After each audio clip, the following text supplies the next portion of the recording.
Mesdames, Messieurs, chers téléspectateurs, bonjour et soyez les bienvenus dans votre émission Les Jeunes en parlent.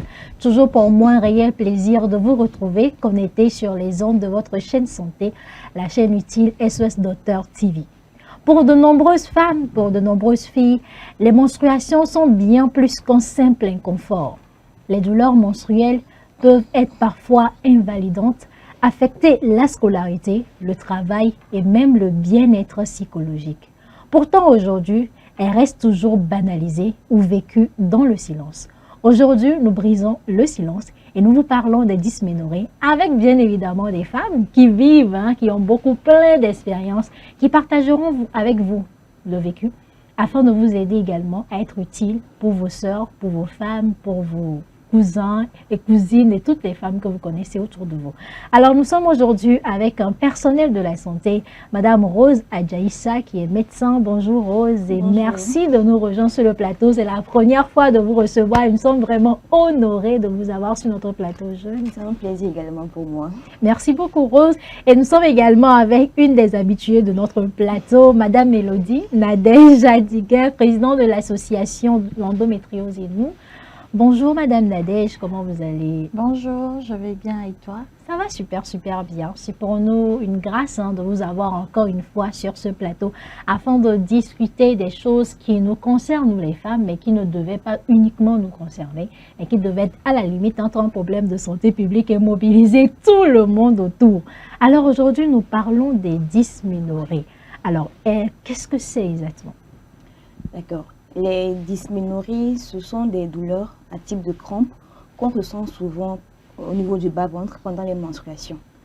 Et c'est sûrement dû à des contractions de l'utérus pour pouvoir faire évacuer le sang. D'accord. Est-ce que c'est un terme qui te parle particulièrement, pas forcément en tant que médecin, mais en tant que femme ici? Oui, en tant que femme, oui, parce que je suis tout le temps là, tout le temps, je suis... j'expérimente ça.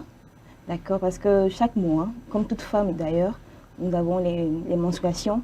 Et donc, à chaque menstruation, il y a ces douleurs-là qui surviennent. Et on essaye quand même de faire avec. Alors, est-ce que c'est toutes les femmes qui ont mal au cours des menstruations? La douleur au cours des menstruations, ça dépend également de chaque femme. Certaines femmes peuvent ne rien ressentir pendant les menstruations. Ça peut passer sans douleur. Mais il y en a d'autres quand même qui, pendant les menstruations, ne peuvent rien faire parce que la douleur est là. Elle est persistante, elle ne peut même pas bouger, même pas se lever. Absolument. Et là, ce qui est le contraste, c'est que beaucoup de femmes, et bon, les hommes, on va peut-être se dire qu'ils ne vivent pas l'expérience, mais il y a beaucoup de femmes qui considèrent les douleurs menstruelles comme étant normales, même lorsque ce sont des douleurs qui sont invalidantes. Alors, qu'est-ce que vous en pensez? D'abord, les douleurs, dire qu'une douleur est normale, je trouve que c'est... Je trouve pas ça trop bien parce que la douleur, elle n'est pas normale. Les règles, normalement, passent sans faire de bruit. Les femmes ont leurs règles sans que personne ne sache. Elles ont de petites douleurs, de petits inconforts dus à l'utérus qui se contracte. Mais normalement, avec un paracétamol, ça doit passer. Elle doit être supportable. Mais quand on parle de douleur normale, une douleur qui vous empêche de vous lever, elle n'est pas normale. Avoir les règles, c'est normal, mais avoir très mal, ce n'est pas normal. Avoir mal au point, on ne peut pas marcher, on ne peut pas manger, on ne peut pas se lever, on ne peut pas aller à l'école. Ce n'est pas normal. Ce n'est pas totalement normal. Du tout pas. Alors, ce n'est pas normal du tout. Du tout. Pas totalement, mais ce n'est pas normal. Pas du tout. Pas du tout Il normal. n'y a même pas à discuter là-dessus. Voilà, en gros, dysménorrhée normale ne doit même pas se retrouver dans la même phrase. Non, du tout pas. Parce que quand on parle de dysménorrhée, il faut faire une nuance. Il y a la dysménorrhée primaire qui vient avec les premières règles de la jeune fille. Et l'organisme est en train de s'habituer. L'utérus s'habitue à cette nouvelle fonction. Et cette dysménorrhée primaire va passer. Dès que la fille va grandir un tout petit peu, que l'organisme serait habitué, ça va partir tout seul. Maintenant, il y a une dysménorrhée secondaire. Celle-là qui ne part pas, qui ne se calme pas avec les antalgiques. Et il faudrait savoir automatiquement à partir de ce moment qu'il y a un problème derrière cette douleur-là. Parce que les douleurs des règles, celles qu'on a quand la fille a ses premières règles, quand ça revient, ça fait un peu mal, elle prend 2, 3, quelques médicaments et ça passe. Mais dès qu'on parle de dysménorrhée qui va au-delà, là il s'agit de dysménorrhée secondaire et qui cache souvent une cause. Il y a une pathologie derrière. Voilà. Qui fait mal. Alors la question que l'on se pose, pourquoi alors on a l'impression que ces douleurs sont minimisées? C'est-à-dire lorsque tu as mal et on te demande qu'est-ce que tu as? Tu as dit que ok, je suis en menstruation, on a dit ok, d'accord. En fait, on a l'impression qu'il y a le ok, c'est normal que tu aies mal. Pourquoi on arrive à minimiser la douleur? Est-ce à dire que ça ne fait pas si mal? Ou est-ce à dire que c'est aussi la conséquence du fait qu'elle va manger la pomme et qu'on doit supporter les douleurs là chaque mois? Ça fait mal. Ça fait vraiment mal. Tu es là, tu te dis pourquoi moi? Ça va passer jusqu'à quand? Pourquoi moi? Oui. Pourquoi moi, jusqu'à quand ça va passer et tout. Mais c'est vraiment une douleur qui est là. Donc, mais c'est pas... Pourquoi elle est minimisée? Elle est minimisée parce qu'il y a beaucoup de femmes qui n'arrivent pas à en parler. Comme on n'arrive pas à en parler, beaucoup de gens aussi n'ont pas connaissance de cette maladie-là, de cette douleur-là. Donc, pour eux, les menstruations, bon, c'est normal. C'est juste le sang qui coule. Il n'y a pas vraiment de douleur derrière. Et puis, bon, on se dit, la femme également, elle est forte. Des fois aussi, elle fait semblant. Elle fait semblant, oui, elle fait semblant qu'elle a mal alors qu'elle n'a pas mal. Alors que vraiment, c'est une douleur qui est là. C'est tout ça là qui fait que la femme, même quand elle a mal, elle n'arrive pas à le dire. Elle se dit, même si je parle maintenant, on va dire que bon, c'est rien du tout, c'est pas grave, je fais trop semblant, j'exagère en fait. C'est tout ça qui fait que les gens, les femmes n'arrivent pas à en parler. Et là même, je me pose la question, est-ce que c'est pas juste parce que c'est la femme qui souffre qu'on minimise cette douleur?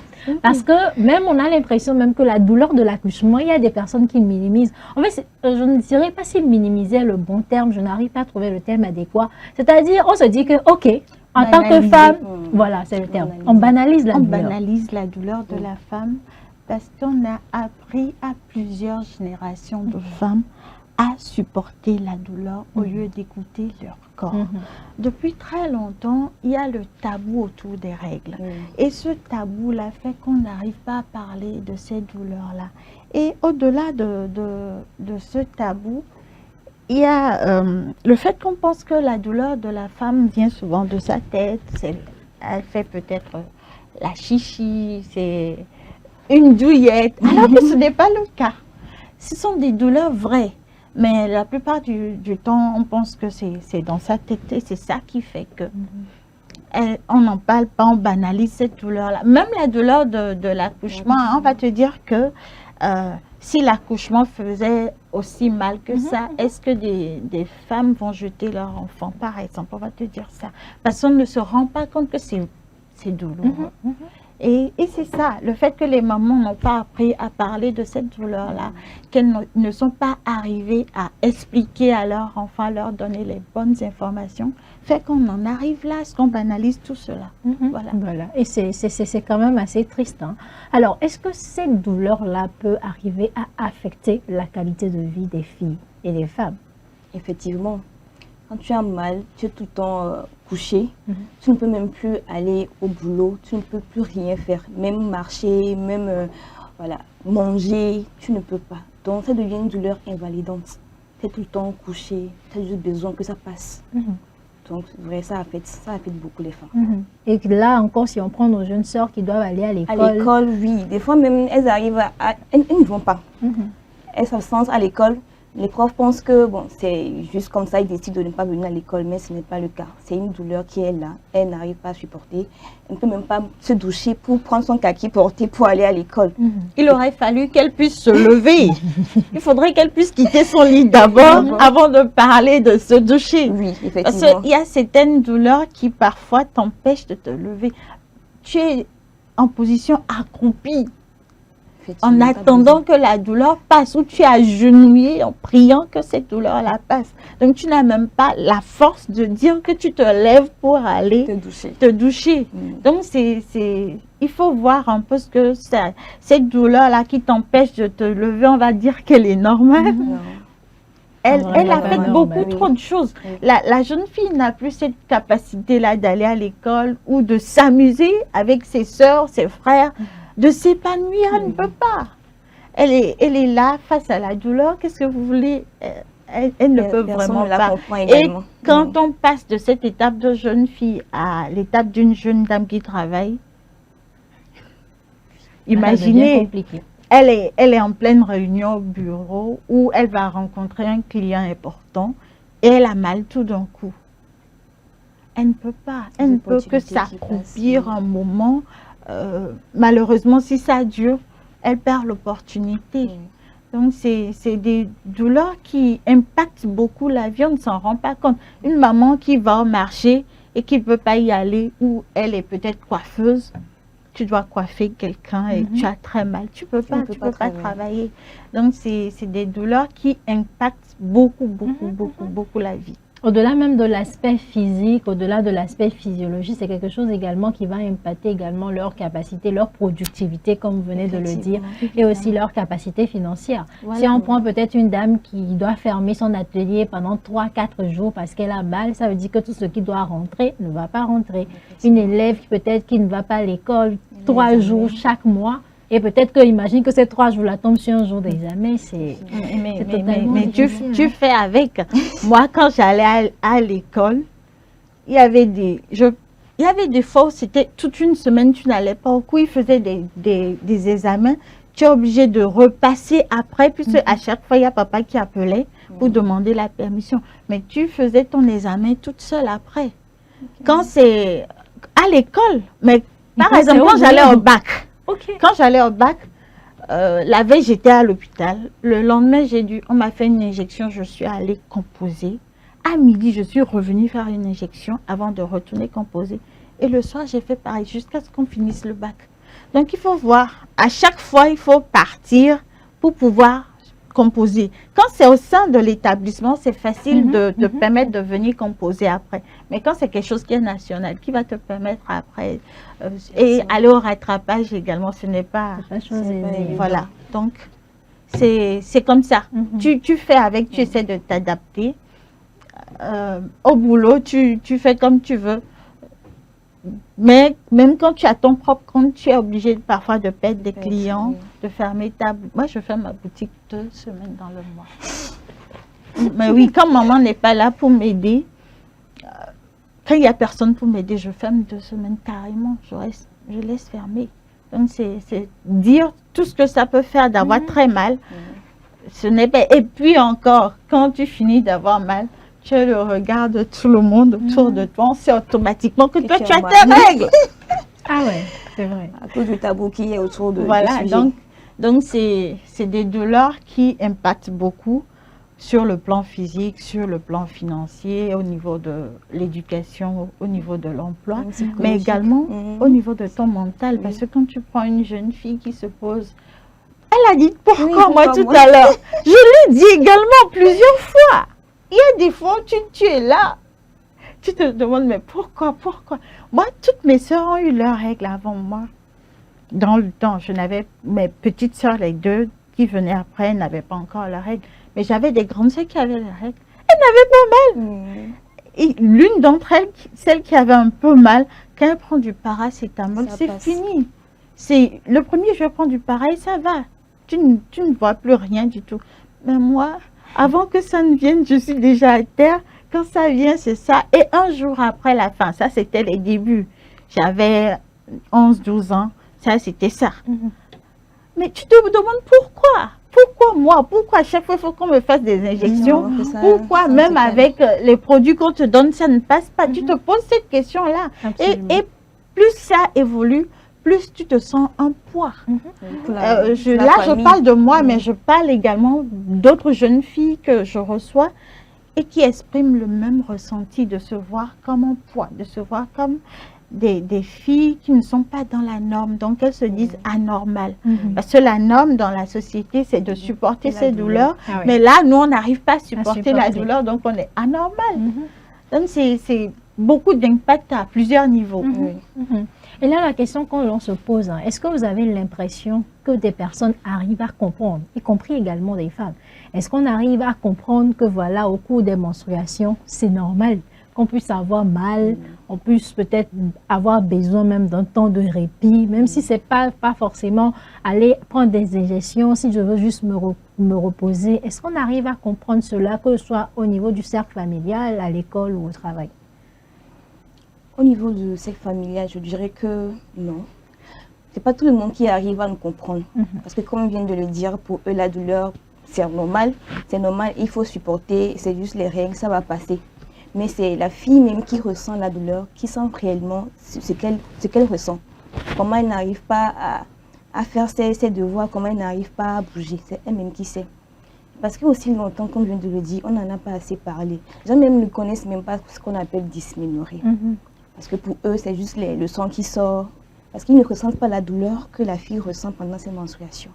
Donc la douleur, c'est objectif, c'est subjectif. C'est toi qui ressens la douleur, c'est toi qui as la douleur. Et les autres n'ont pas cette douleur-là. Donc ils ne peuvent pas comprendre, ils ne peuvent pas se mettre à ta place et savoir ce que tu ressens réellement. Donc même si quand tu en parles, ils vont se dire, bon, oui, ça va passer, c'est toujours toi, ça va passer, c'est rien du tout. Donc il n'y a pas vraiment cette compréhension-là de la famille, ni de l'entourage pour les filles qui souffrent de cette dysménorrhée-là. Vraiment, ils n'arrivent pas vraiment à les comprendre. Et lorsqu'on va aller dans le cercle professionnel, et même à l'école, est-ce que lorsque papa appelait souvent pour demander des permissions pour vous, ou lorsque vous avez commencé par travailler, est-ce que vous avez eu l'impression d'avoir au moins un minimum de soutien pendant cette période? Disons que pendant la période où j'allais à l'école, j'étais catégorisée comme la fille qui était tout le temps malade. Parce que certes, papa demandait la permission, mais il n'expliquait pas pourquoi. Il disait simplement que j'étais malade et voilà. Côté boulot, moi j'ai eu la chance, si on peut le dire, j'ai eu un bon contrat, mais que je n'ai pas pu honorer à cause de la douleur qui m'a empêchée de pouvoir aller travailler. Et j'ai décidé de ne même plus essayer. Donc je suis à mon propre compte. Ce qui me permet de pouvoir vivre avec cette douleur-là, parce que malheureusement, ce n'est pas une douleur, ce ne sont pas que des dysménorrhées, simplement dans mon cas. Donc, dans mon cas, moi, j'ai décidé d'être à mon propre compte, d'être mon propre chef pour ne pas pouvoir subir les critiques. Parce que il y a beaucoup d'entre nous qui subissent beaucoup de critiques, qui se sont vues renvoyées parce qu'elles étaient obligées de demander des permissions à chaque fois. D'abord pour les consultations, ensuite parce qu'elles sont mal pendant les règles. Et on ne comprend pas pourquoi toutes les femmes ont des règles et c'est vous à chaque fois qui demandez la permission pour ne pas être là au boulot. C'est pas facile du tout. Et on se retrouve également dans des cas où des personnes sont en face des femmes comme elles qui ont des règles douloureuses, mais qui ne vont pas comprendre ce qu'elles vivent. Ah bon? Oui. Malgré qu'elles ont elles-mêmes mal? Ah oui. Il y a des femmes qui, malgré le fait qu'elles ont mal elles-mêmes, malgré le fait qu'elles ont des règles douloureuses, ne vont pas comprendre cette fille-là en face d'elles. Elles vont dire, mais on a des règles douloureuses, mais on supporte. Mais pourquoi toi, tu ne peux pas supporter? Voilà. Pourquoi toi, à chaque fois tes règles, il faudrait que tu demandes la permission? Parce qu'au-delà de cette dysménorrhée-là, malheureusement, chez cette dame-là, il y a une maladie qui se cache et on ne sait pas. Donc voilà un peu ce que ça peut être. Absolument. Alors, lorsqu'on va prendre les plus petites, les adolescentes, est-ce qu'elles sont suffisamment informées sur les douleurs menstruelles? Ou est-ce qu'elles aussi, elles découvrent la douleur comme ça avec les premières menstruations qui arrivent? Je pense qu'elles découvrent.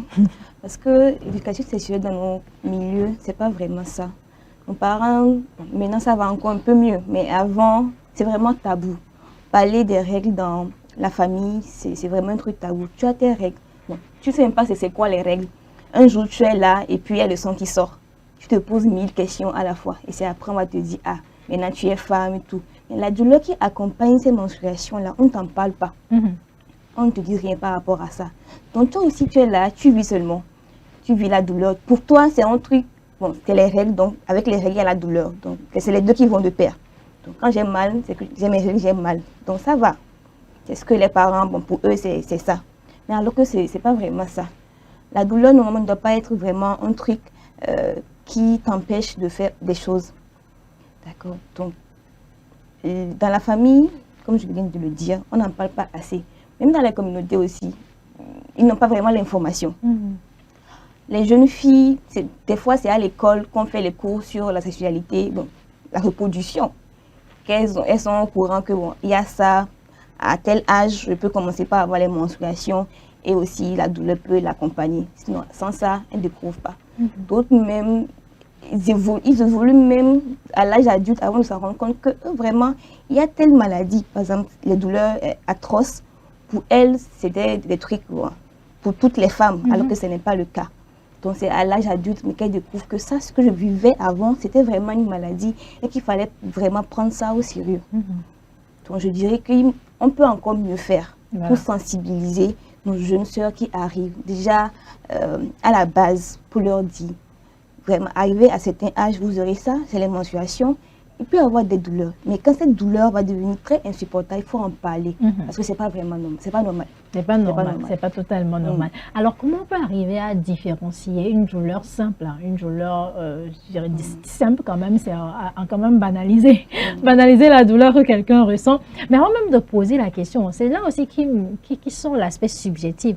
Donc, je me dis, une douleur, peut-être que Madame Elodie va supporter, c'est pas la même douleur que je vais supporter également. Donc, si on sait que les douleurs divergent, comment on peut arriver à identifier une douleur simple, si on peut les mettre comme ça en guillemets, qui accompagne les règles, et une douleur qui cache une maladie comme l'endométriose? Il faut déjà dire que les dysménorrhées primaires répondent souvent paracétamol et ces sœurs-là, aux anti-inflammatoires, aux antalgiques, tout simplement, ça répond. Mais à partir du moment où, à chaque règle, la douleur est là et elle devient de plus en plus intense, cette douleur-là ne répond pas aux antalgiques. Il faut savoir qu'il y a un problème. Et quand ces douleurs-là s'accompagnent d'autres types de douleurs, comme des douleurs à la défécation, des douleurs en voulant uriner, des douleurs en marchant tout simplement, il faut savoir qu'il y a un problème.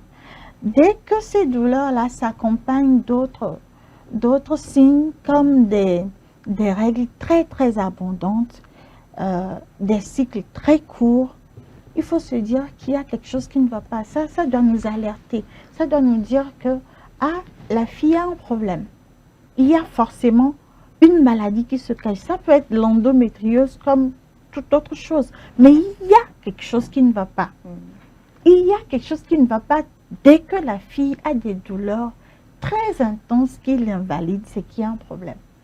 Il faut chercher l'origine du problème, corriger pour lui permettre d'avoir un avenir normal, voilà, les autres. C'est important.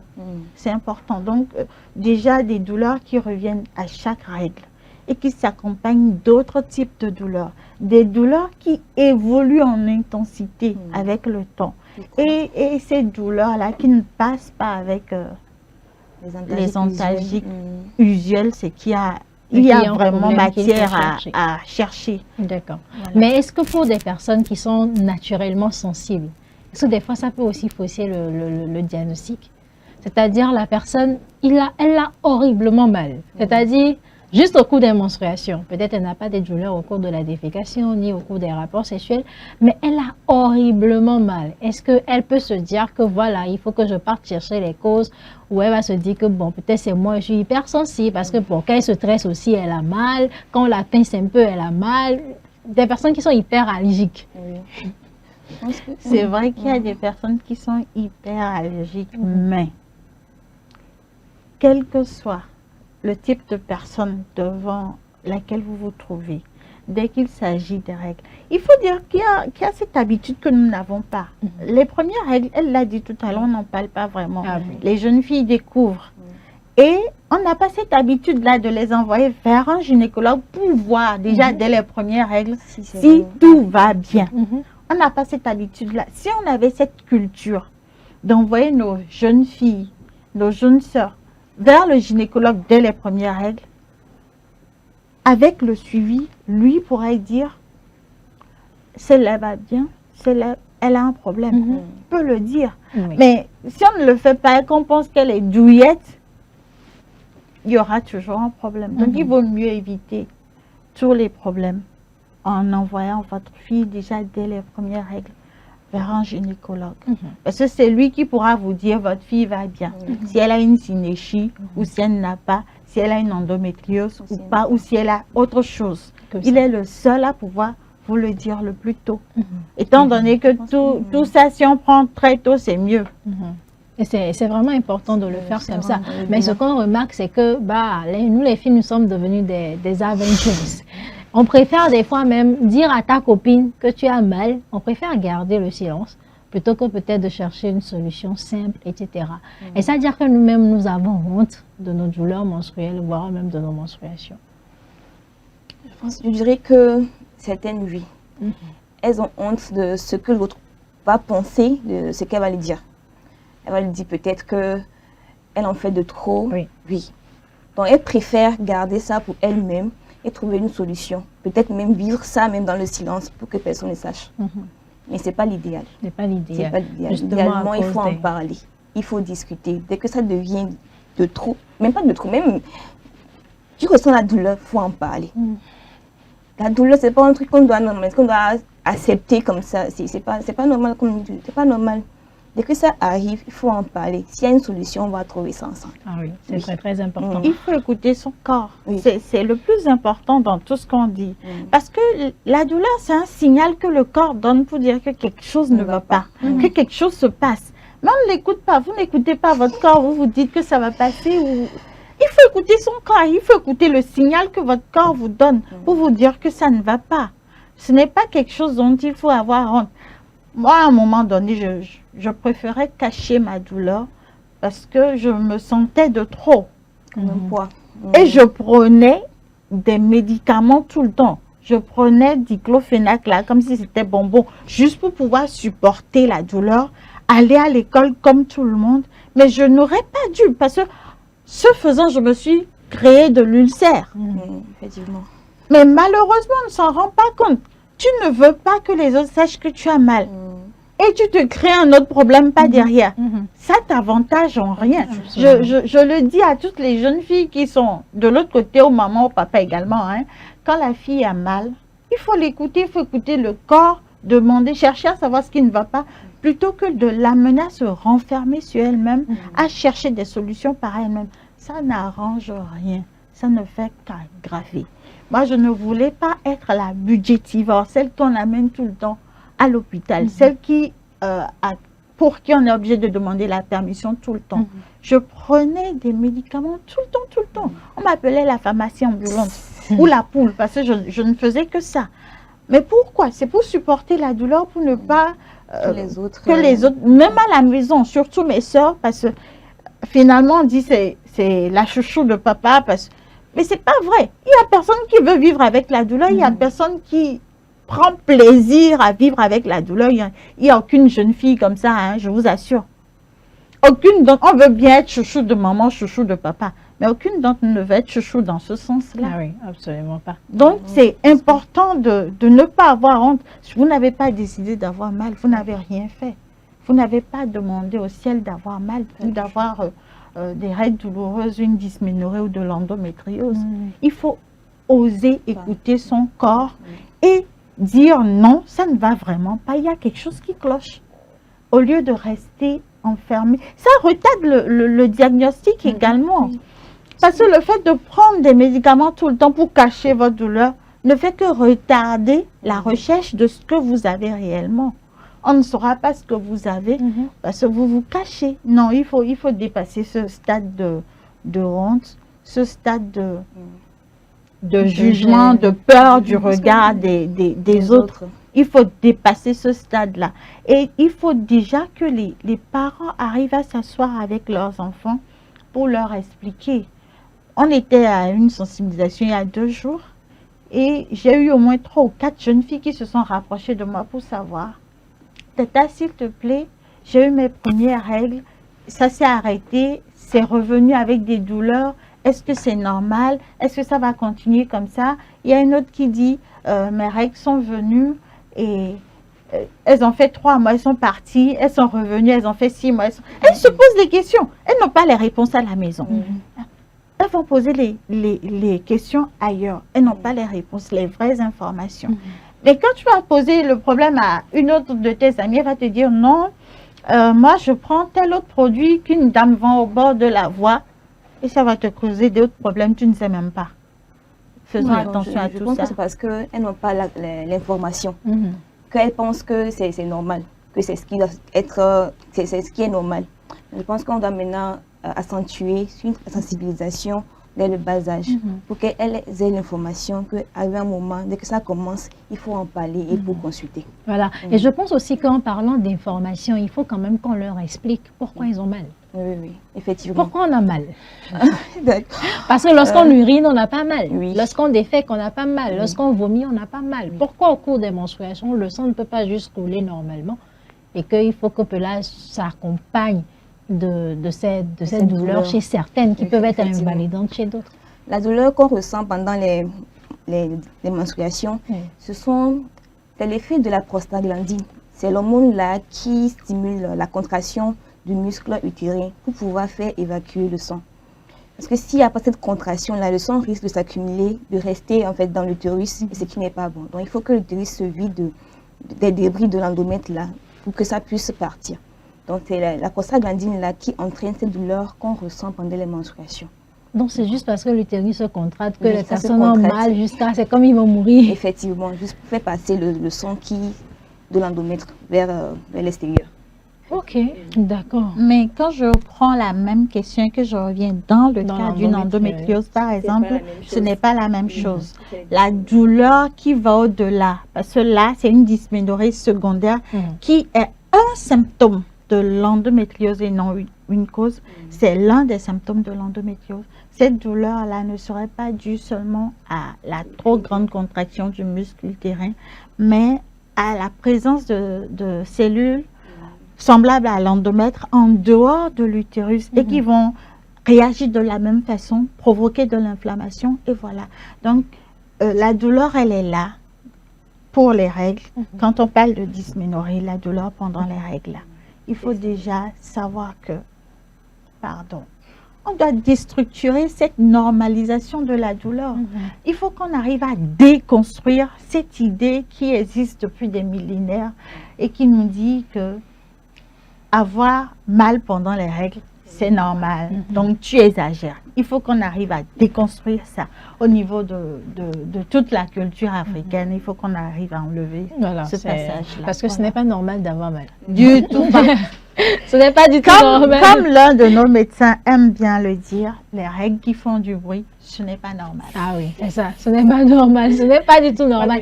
Alors, il y a également des fois où on nous dit que, surtout pour les mamans, lorsque tu te plains que tu as mal, elle dit, ah, c'est parce que tu manges beaucoup de sucre. Ah, c'est parce que tu fais ça. Alors, est-ce qu'il y a de ces habitudes qu'on peut peut-être qualifier de mauvaises qui peuvent accentuer une douleur? J'aimerais bien revenir sur les deux types de dysménorrhée qu'on a, primaire et plus secondaire. Primaire, c'est ce que toutes les filles peuvent ressentir, qui peut durer 1 à 2 jours pendant les menstruations. Et après, ça part. Et secondaire, comme ma collègue vient de le dire, où c'est une cause qui est en dessous, qui cause ça. Donc, il faut chercher la cause et traiter. Maintenant, quand on prend dans la question pour savoir les aliments qui peuvent aggraver la douleur pendant les menstruations, le sucre. On en a tellement parlé de ça. Les gens disent, pendant les menstruations, ne prends pas chocolat, ne prends pas des sucres sucrés. Parce que le sucre, quand on en prend, ça entraîne la sécrétion de l'insuline. Et l'insuline, à son tour, stimule la production de la prostaglandine, comme je viens de le dire, qui, justement, accentue la contraction du muscle utérin pour faire passer le sang. Donc, quand tu prends assez de sucre, il y a assez de production de prostaglandine et plus tu auras mal. Donc, ça, c'est pour le sucre, ça. Donc, il y a d'autres aliments également qui sont là. Par exemple, l'alcool, le tabac, le café, qu'on dit aussi, c'est pas aussi conseillé pendant les menstruations. Parce que si je prends, par exemple, l'alcool, ça entraîne une perte massive de dos. D'accord. Après, il y a ça accentue également les contractions. C'est ce que la littérature nous dit. Mais là, par contre, pour l'alcool, je trouve ça un peu bizarre. Parce que ça, c'est une petite confession. Je pense que le jour où j'ai découvert que j'avais hyper mal, je suis discuté avec une collègue. Elle m'a dit de prendre de l'alcool. Et bizarrement, ça a calmé. J'ai dormi. Je me suis réveillée, je n'avais plus mal. L'organisme est différent des autres. Je me suis réveillée, je n'avais plus mal. Et là, j'étais en mode du genre, on va devenir des alcooliques dans ce pays. Surtout pas, hein? On va devenir des alcooliques dans ce pays. Mais bizarrement, je n'ai plus réessayé par après parce que je ne voulais pas devenir addictive par rapport à ça. Et aussi parce que j'ai découvert la vraie douleur et puis j'ai compris que excusez-moi, mais donc j'exagérais.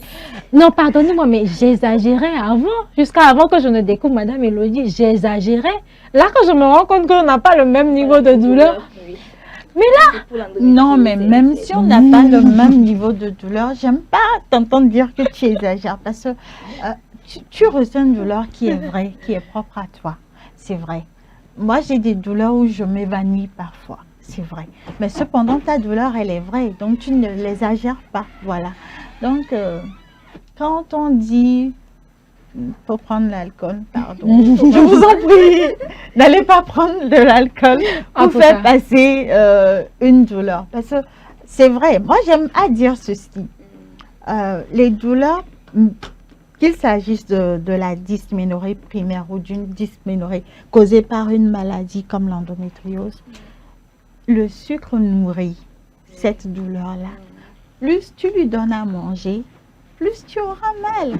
Mais non, dis-moi, tu vas avoir mal ou bien tu vas être bien. À toi de choisir. Tu es libre de choisir. Tu lui donnes à manger. Elle te donne de la douleur. Tu ne lui donnes pas assez à manger, la douleur diminue. Qu'est-ce que tu veux? Que la douleur diminue. Dis-moi, toi, que la douleur diminue. En ton âme et conscience, tu choisis quoi. Est-ce que je veux avoir mal? Si je veux avoir mal, allez, je mange beaucoup sucré, je mange beaucoup de pain, je mange très peu de légumes et je suis servie. Mais si je ne veux pas avoir mal, alors je prends beaucoup plus de légumes. J'évite le sucre au maximum.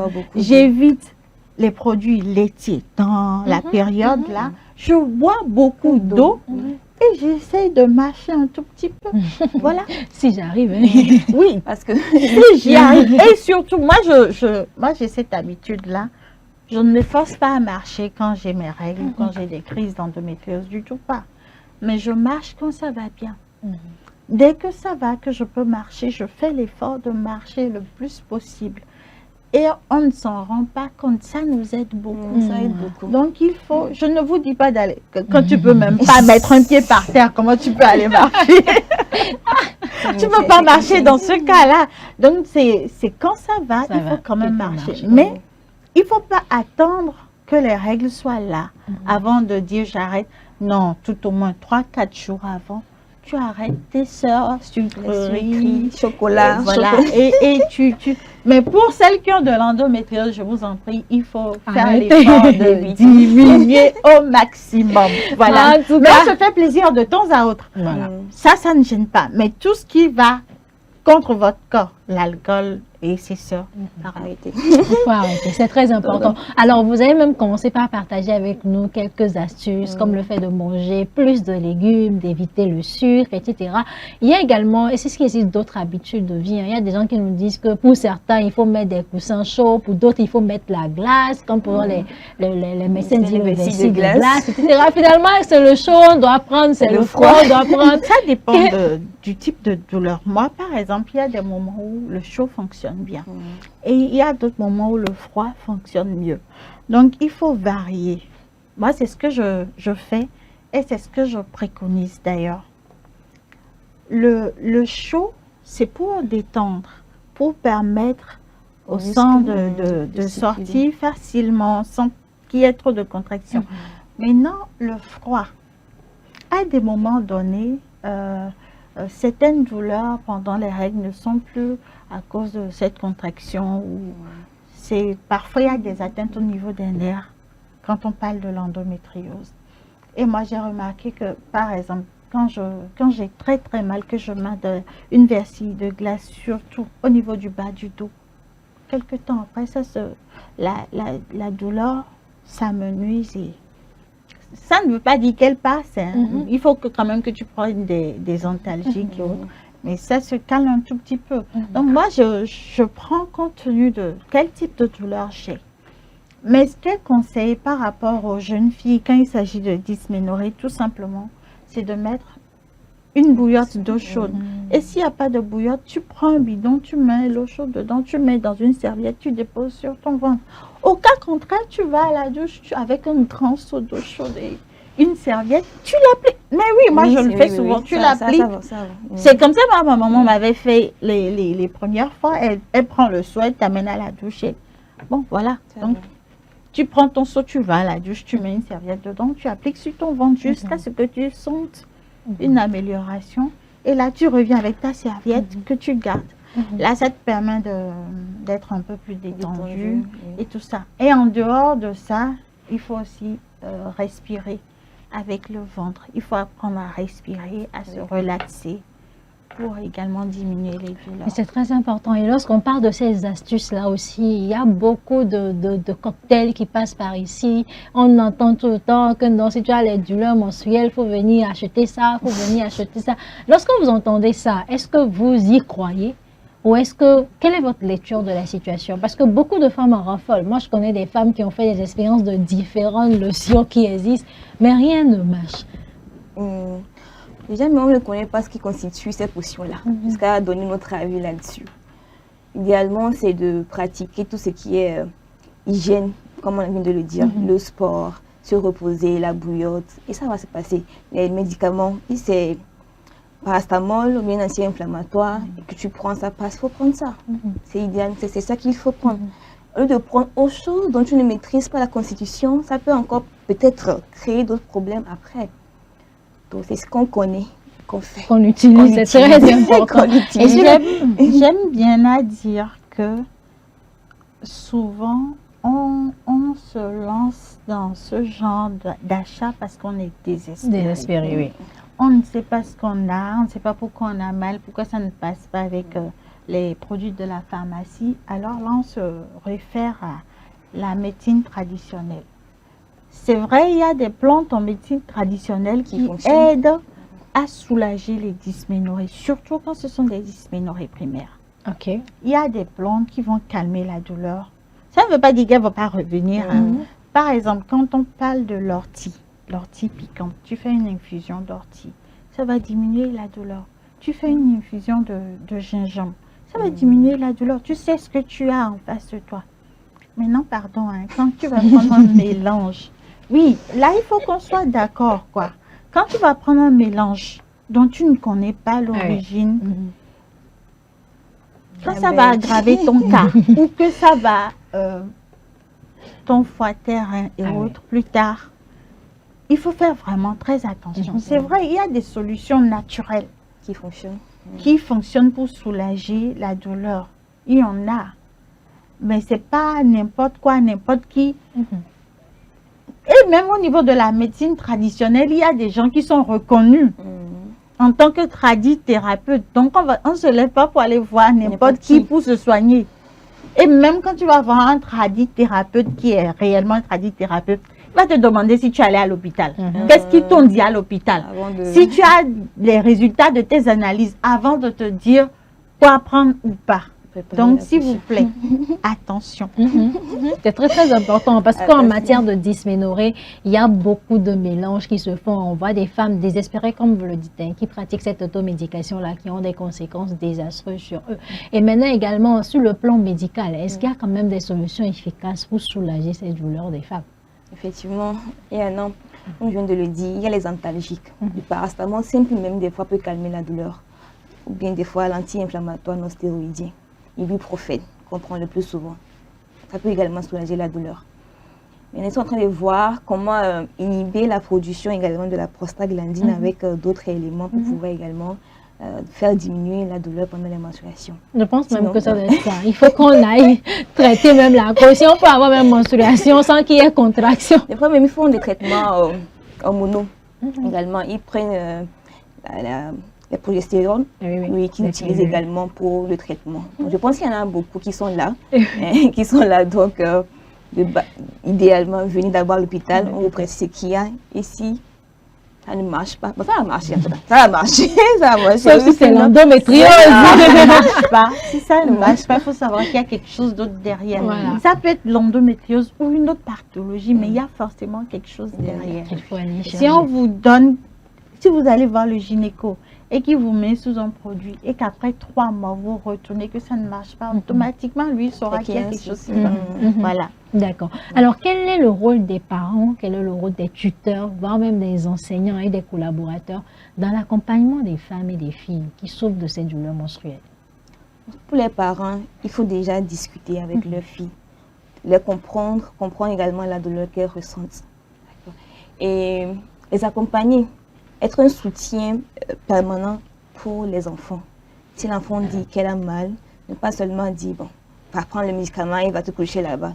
Être là, demander si ça va, l'évolution en fait à la fille, comment ça évolue, la douleur, ça va, être un soutien. Et là, ça va aller, ça va aller, ça va aller. Voilà. Et même pour les entreprises, par exemple, les femmes qui souffrent de ces dysménorrhées et qui travaillent, je pense que les 3 jours, bien les 4 jours, dysménorrhée primaire, simple, sans autre cause en dessous, je pense qu'il faut vraiment chercher dans les 3 jours, là, une journée, mais 2 journées, pour qu'elles puissent se reposer, parce que la douleur vraiment est intense pour elles. Et pour celles qui sont la douleur vraiment invalidante, pendant ces jours-là, il faut qu'ils comprennent qu'elles passent vraiment un moment où elles ont besoin de repos, elles ont besoin vraiment de se retrouver seules, de se retrouver, d'avoir un soutien. Donc, à l'entreprise, ce n'est pas aussi évident de travailler et en même temps supporter la douleur. Donc, idéalement, 3 jours de repos, 4 jours de repos. Pendant cette période-là, il le faut, c'est vraiment important. Il faut qu'ils comprennent. Il faut qu'ils comprennent, mais est-ce que c'est facile? Je pense qu'il y a quand même un débat qui se passe actuellement autour des congés menstruels, où on se demande est-ce que les entreprises vont accepter que chaque femme, imagine tu as 10 femmes, et que leurs menstruations sont espacées, ça veut dire qu'au moins un jour, quelqu'un est absent. Est-ce que vous pensez que ça va être facile, surtout en termes de solutions pour accompagner, et qu'on puisse arriver à implémenter ça ici en Afrique? C'est vrai qu'en Espagne, il y a les congés menstruels. Peut-être ce ne serait pas facile, mais on doit y arriver. Ne serait-ce que donner 1 ou 2 jours, ce qui va permettre à la personne de se faire soigner, de se reposer. Mais en dehors de mettre en place des congés, il y a également le télétravail. Lui permettre, quand ça ne va pas, de rester chez elle et de travailler depuis la maison. C'est une solution également. Aménager un coin où, quand ça ne va pas, elle peut s'allonger. Elle peut chauffer de l'eau, mettre dans sa bouillotte. C'est déjà faire un grand pas dans le sens d'accompagner cette femme-là. L'écouter au lieu de la juger, la comprendre. Ne serait-ce que lui dire, ça va aller. Ça change beaucoup pour cette femme-là. Donc, c'est déjà des pas qu'on peut faire en attendant d'arriver à ce congé menstruel-là. Lui permettre le télétravail, un espace où elle peut se reposer, un fauteuil pour celles qui ont très mal, elles ne peuvent pas s'asseoir. Un fauteuil qui lui permette d'être plus à l'aise en position assise. Voilà. Donc, c'est des solutions auxquelles il faut penser. Et je sais qu'il y a des patrons qui le font déjà, même ici au Togo. Et je leur fais un grand coucou. Je leur dis merci déjà pour cela, parce que ça leur permet à eux aussi de gagner. Parce que quand tu as un employé qui est malade, tu perds. Quand tu dois changer cet employé-là pour mettre quelqu'un d'autre, il faut former cette personne-là. Et tu perds aussi le temps que la personne va faire avant d'apprendre, d'arriver au niveau où ton employé est actuellement. Tu perds de l'argent. Donc, je remercie déjà ces patrons-là qui le font ici au Togo. Et je voudrais demander à d'autres de nous accompagner dans cette lutte-là. Voilà, c'est très important. Et aussi, je pense aussi qu'il est aussi important de sensibiliser les hommes, pas que les femmes également. Quel est le rôle que les hommes aussi peuvent jouer dans cette lutte? Être un soutien pour les femmes. Déjà comprendre ce qu'elles endurent et être là pour elles. C'est vraiment important. Voilà. Alors, au sein de votre association, vous avez également une cible spécifique qui est les hommes, afin de les aider à comprendre et à soutenir leur douleur. Parce que là, je me dis, ça c'est autre chose, hein. Même les douleurs au cours des rapports, c'est ça. Ça veut dire que si le mari n'est pas impliqué, ça ne va pas marcher. Oui, on en vient. On n'est pas encore à ce niveau-là. Certes, on sensibilise les hommes, non seulement les hommes, mais les entreprises également, parce que si le patron ne comprend pas, si l'autre employé ne comprend pas, il ne va pas pouvoir vous aider. Si l'autre ne sait pas que c'est une maladie qui se cache derrière, il ne va pouvoir rien faire. Mais quand on vient au niveau des conjoints, on leur explique. Mais on pense à aller bien au-delà, bientôt créer des conférences uniquement pour ce côté-là, où on va parler d'endométriose et de sexualité, parce que c'est très important. Quand vous avez très mal ou que vous portez 5 pantalons pour ne pas avoir des rapports sexuels. Oui, il faut le dire. Il y a je suis dans le cas, hein, je portais assez de pantalons. Quand mon enfant était encore bébé, il m'arrivait de le pincer pour que... Voilà, et comme ça me permet de ne pas passer par la casserole de l'acte sexuel. Mais il faudrait quand même dire que quand les partenaires comprennent ce que vous vivez, c'est beaucoup plus facile pour eux d'accepter et de vous accompagner. Mais quand ils ne savent pas que c'est une maladie qui est là, que ce n'est pas parce que vous ne les aimez pas, c'est compliqué, c'est la bagarre à la maison et ça amène parfois à des violences. Malheureusement, ça peut amener au viol ou au divorce. Ah oui. Donc, il faut vraiment que les hommes soient concernés. Parce que non seulement le côté sexuel, mais également les finances. Quand ta femme est malade et que tu ne sais pas, et que chaque mois elle doit aller à l'hôpital, financièrement, ça pèse sur le couple également. Donc, c'est vrai que ça pèse. Vous devez vraiment vous impliquer dans cette compréhension de la dysménorrhée, de l'endométriose et de tout ça. Parce que ne serait-ce que la dysménorrhée primaire simplement, et que la femme a mal qu'elle ne peut pas préparer. Ça, il faut tout au moins, il faut l'accompagner, soit en faisant la cuisine à sa place, soit en commandant un repas, parce que là, elle ne peut pas. Je ne vois pas si vous comprenez et je vous en prie. Alors, merci beaucoup, Madame Nadège, merci beaucoup, Madame Rose, et surtout merci à vous, très chers téléspectateurs. Ce fut vraiment très intéressant de partager ce débat avec vous. Alors, très rapidement, quel serait le mot que vous pourriez lancer à l'endroit des femmes, des filles, pour celles qui endurent des règles douloureuses et pour même celles qui arrivent à banaliser tout simplement cela? D'accord, je dirais il faut qu'on arrive à briser le tabou qui entoure les menstruations. Et celles qui en souffrent réellement, il ne faut pas qu'elles aient honte. Il faut qu'elles en parlent dès que ça arrive, pour que le plus tôt, on puisse trouver une solution, aller consulter s'il y a une pathologie qui est en dessous, puis qu'on puisse déceler cela et faire une prise en charge précoce. La douleur n'est pas normale. Dès que vous vous sentez mal, dès que vous avez mal, parlez-en autour de vous, allez consulter. C'est vraiment important. Et pour l'entourage, pour la famille, il faut être vraiment un soutien, un accompagnement pour ces femmes-là. Financièrement, également, émotionnellement, il faut être là pour les aider à surmonter cette situation, cette maladie qui est là. C'est vraiment important. D'accord, merci beaucoup, madame. Je voudrais dire à toutes les femmes qui pensent que souffrir, c'est normal, je voudrais leur dire de ne surtout pas minimiser ce que leur corps leur dit. Parce que notre corps nous parle. Et consulter, ce n'est pas une faiblesse. Ça peut changer une vie. Le fait de pouvoir savoir si vous allez mal, si vous avez une maladie ou pas, ça peut changer une vie, un avenir. Alors, on ne devrait pas passer des années dans la douleur. On ne devrait pas apprendre à nos filles à supporter la douleur. Donc, pour conclure, avoir mal pendant les règles, ce n'est pas normal. Ce n'est pas du tout normal. En tout cas, je pense quand même que ça, si on va retenir ne serait-ce qu'une seule phase de cette émission, c'est ça. Avoir mal pendant les règles, ce n'est pas normal. Ou lorsque les règles font trop de bruit, il faut savoir que c'est parce que le corps est en train de vous envoyer un signal et qu'il est très important que vous ayez voir un spécialiste en la matière qui peut vous consulter, vous aider à trouver une cause et pourquoi pas à essayer de la traiter. Alors, à toutes les femmes, Et à toutes les filles, sachez que ce n'est pas normal d'avoir mal et que c'est normal de demander de l'aide. C'est normal de pleurer, c'est normal de crier, c'est normal de dire tout haut que vous avez mal. C'est tout à fait votre droit.